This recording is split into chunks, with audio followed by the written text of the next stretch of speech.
انہوں نے رات کی تاریکی میں دونوں لشکروں پر حملہ کر دیا تاکہ یہ لگے کہ ایک فریق نے دوسرے پر حملہ کیا ہے۔ اس حملے کے بعد دونوں لشکروں میں جنگ شروع ہو گئی۔ حضرت علی کے لشکر میں تقریباً 20,000 افراد تھے، جبکہ مخالف فریق میں تقریباً 30,000 افراد تھے۔ جنگ انتہائی شدید تھی۔ جنگ کا فیصلہ کن موڑ اس وقت آیا جب ایک شخص نے حضرت عائشہ کے اونٹ کی ٹانگیں کاٹی۔ اونٹ زمین پر گر گیا اور اس کے گرنے سے جنگ ختم ہو گئی۔ اس کے فوری بعد حضرت علی نے فوری طور پر حضرت عائشہ کی خیریت پوچھی اور ان کے بھائی محمد بن ابی بکر کو ان کی خدمت پر مأمور کیا اور انہیں پورے احترام کے ساتھ مدینہ واپس روانہ کیا۔ اس جنگ میں دونوں طرف سے تقریباً 10,000 افراد مارے گئے۔ یہ اسلامی تاریخ کا بہت بڑا جانی نقصان تھا۔ اس جنگ میں حضرت علی کو فتح حاصل ہوئی اور یہ ان کی خلافت کو مستحکم کرنے میں ایک بہت بڑا قدم تھا۔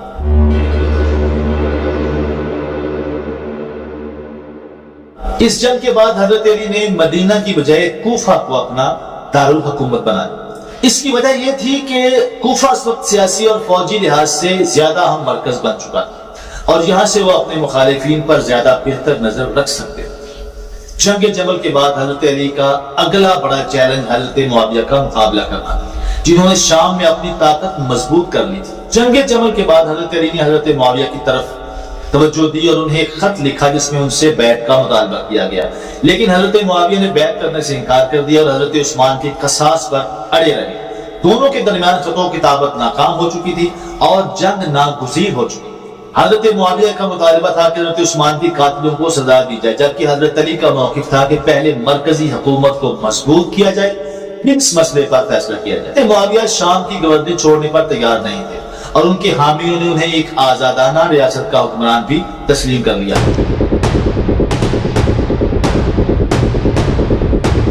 جو جنگ صفین کا آغاز 37 ہجری 657 عیسوی میں عراق اور شام کی سرحد پر دریائے فرات کے کنارے صفین نامی مقام پر جنگ کئی دنوں تک جاری رہی۔ ابتدائی دنوں میں کوئی فیصلہ نہیں ہو سکا تھا، دونوں طرف سے بڑی تعداد میں لوگ مارے جا چکے تھے۔ جب حضرت علی کی فوج فتح کے قریب تھی تو حضرت معاویہ کے سپہ سالار حضرت عمرو بن العاص کے مشورے پر شام کے لشکر نے اپنے نیزوں پر قرآن کے نسخے بلند کر دیے۔ اللہ اکبر، اللہ اکبر۔ اس کا مطلب یہ تھا کہ اس مسئلے کا فیصلہ تلوار سے نہیں بلکہ قرآن سے ہونا چاہیے۔ یہ منظر دیکھ کر حضرت علی کے لشکر میں شامل بعض لوگ جو بعد میں خوارج کہلائے، انہیں اصرار کیا کہ جنگ روک کر حکم ثالثی کا فیصلہ قبول کیا جائے۔ حضرت علی نے اس بات کی مخالفت کی، لیکن انہوں نے ان کے اصرار پر جنگ روک دی۔ دونوں فریقین نے ایک کمیٹی تشکیل دی۔ حضرت علی کی طرف سے حضرت ابو موسیٰ اشعری اور حضرت معاویہ کی طرف سے عمرو بن العاص کو حاکم مقرر کیا گیا۔ ان کا مقصد یہ فیصلہ کرنا تھا کہ خلافت کا حق کس کا ہے۔ مقررہ وقت پر ثالثوں نے فیصلہ سنایا۔ ابو موسیٰ اشعری نے اعلان کیا کہ وہ حضرت علی اور حضرت معاویہ دونوں کو خلافت سے معزول کرتے ہیں اور مسلمانوں کو نئے خلیفہ کا انتخاب کرنا چاہیے۔ اس کے بعد عمرو بن العاص نے کھڑے ہو کر اعلان کیا کہ وہ حضرت علی کی معزولی کو قبول کرتے ہیں لیکن حضرت معاویہ کی خلافت کو برقرار رکھتے ہیں۔ یہ ایک غیر متوقع اور متنازع فیصلے کے بعد حضرت علی کی فوج میں سے ایک گروہ جو شروع میں ان کے ساتھ تھا ان سے الگ ہو گیا۔ یہ لوگ خوارج کہلائے۔ ان کا موقف تھا کہ حکم صرف اللہ کا ہے اور انسانی ثالثی کا فیصلہ باطل ہے۔ انہوں نے حضرت علی کے اس فیصلے کو قبول کرنے سے انکار کر دیا اور ان کے خلاف بغاوت کر خوارج نے مسلمانوں کو قتل کرنا شروع کر دیا، جس کے بعد حضرت علی نے ان کو روکنے کے لیے ایک لشکر بھیجا۔ 38 ہجری میں نہروان کے مقام پر ان کے درمیان جنگ ہوئی، جس میں خوارج کا صفایا ہو گیا اور ان کے سرگنا بھی مارے گئے۔ یہ جنگ بھی حضرت علی کی خلافت کو مزید کمزور کرنے کا باعث بنا۔ بالآخر 19 رمضان 40 ہجری کو جب حضرت علی کوفہ کی مسجد میں نماز فجر کے لیے جا رہے تھے تو عبد الرحمن ابن ملجم خارجی نے زہر آلود تلوار سے ان پر حملہ کیا۔ اس شدید حملے کے بعد حضرت علی 2 دن تک زندہ رہے اور 21 رمضان کو حضرت علی کرم اللہ تعالی وجہ الکریم خالق حقیقی سے جا گئے۔ آپ نے شہادت پائی۔ آپ کی شہادت کے بعد مسلمانوں میں مکمل طور پر سیاسی انتشار پھیل گیا۔ حضرت علی کی خلافت اگرچہ مختصر تھی لیکن وہ عدل و انصاف، حکمت اور بے مثال شجاعت کی مثال بنی رہی۔ ناظرین، اس ویڈیو کا مقصد آپ کو اسلامی تاریخ سے آشنا کرنا ہے۔ یہ ویڈیو آپ کو پسند آئی ہے تو اس کو لائک کر دیں، چینل پر نئے ہیں تو سبسکرائب کریں۔ ہم آپ کے لیے اسی طرح کی اسلامک ویڈیوز لے کر آتے ہیں۔ السلام علیکم ورحمۃ اللہ وبرکاتہ۔